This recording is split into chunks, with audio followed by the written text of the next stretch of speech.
Alright, welcome betters. This is Mitch with Better Picks. At this point, you should know how to open your terminal and get into Jupyter Notebook, so I'm going to stop using that command to start. But if you don't know how, there's a couple videos in the data literacy series that will help you get there. But what we're going to focus on today is the almighty for loop. It is probably the single most fundamental and necessary and crucial coding function. And it's also one of the hardest to actually understand what's going on. So I'm going to do my best to explain the inner workings of the for loop, how it works, and hopefully make it clear to what is actually happening. So we're just going to start with the easiest case. This is very simple. We're going to type in x equals 1.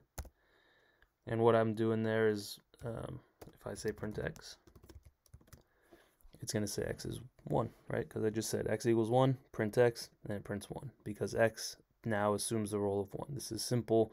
Anything that's a letter or a name, so I can also call this like betting number. And then if I say print betting number, it's going to still say 1. If I change this to 3, it's going to print out 3, right? Whatever you write here, it's going to assume this value, right? So even if I can put numbers here in addition to letters. I just can't start with a number, right? If I start with a number, 1 equals 3, it's going to say, well, this doesn't make any sense.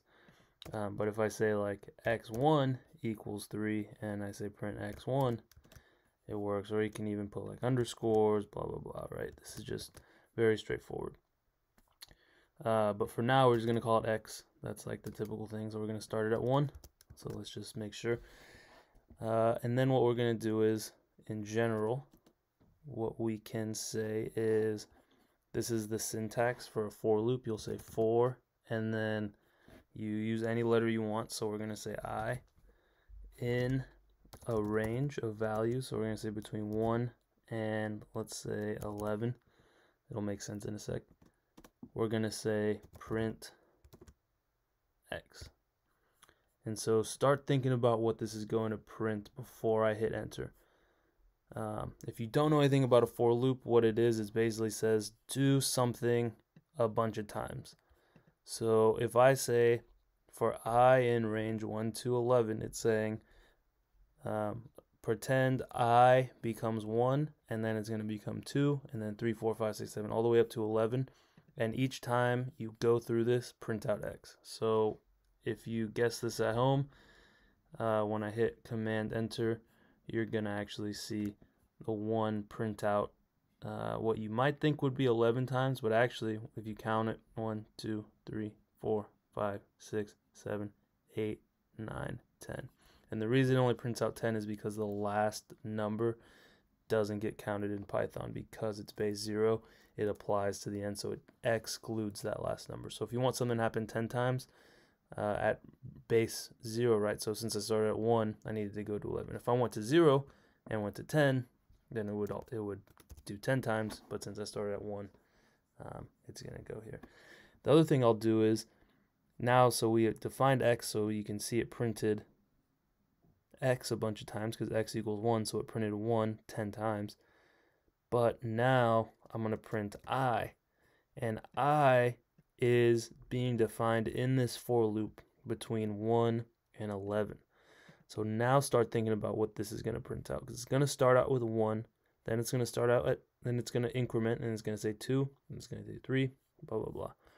Right, so when I hit command enter, now you can see I goes through here and assumes the role of this number, right? So basically the way to think about it is, it's going to say, okay, I equals 1, and then it's going to look here and basically say I equals 1, so print 1, right? And that's what happens here. And then you say, it goes to the next thing, so it says, all right, is it 11 yet? No. So then start again. But now I equals 2, right? So then it goes prints 2. And then it says, okay, is it 11 yet? No. Okay, I equals 3, I blah, blah, blah, blah, blah. Then it gets down to 10. It prints out I equals 10, and then it says, okay, increment is I equal to 11 after 10. Yes, stop and break the loop. So then it stops. And this is, I mean, a better way maybe to understand this is if I say, let's use it as like a grocery list. And we're going to say it's apples, bananas, and I don't know, watermelon. So now what I'm going to say is for the grocery, and again, you can name these things anything you want. You can name it grocery, you can name it better, you can name it, you know, X1, I, and then I'll say for grocery in that grocery list, print out the grocery. And so I didn't hit equals here. So if I put it equals there, all right, it's going to print out each of those things. Another thing I could do is if I wanted to, I can say x equals 1, right? And then I can say print x. So we want to make it a string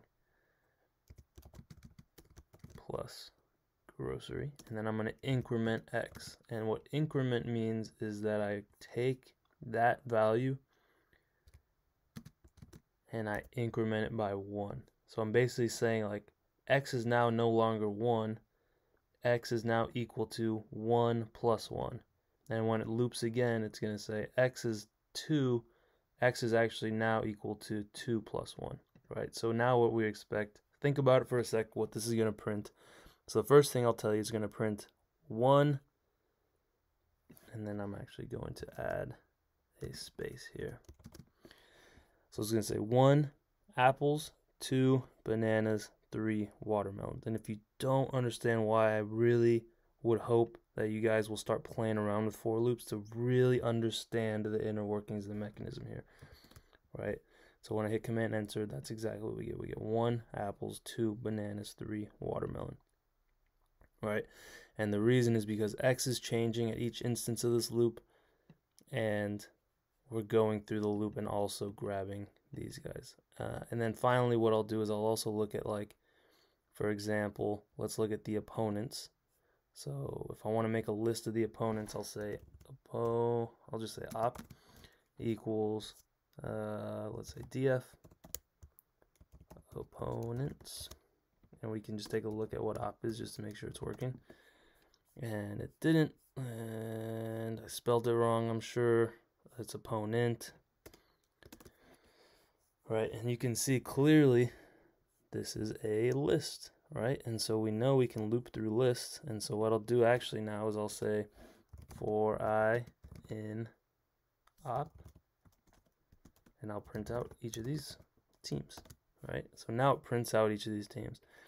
Every single time that I'm doing any kind of data analysis or machine learning, I use for loops.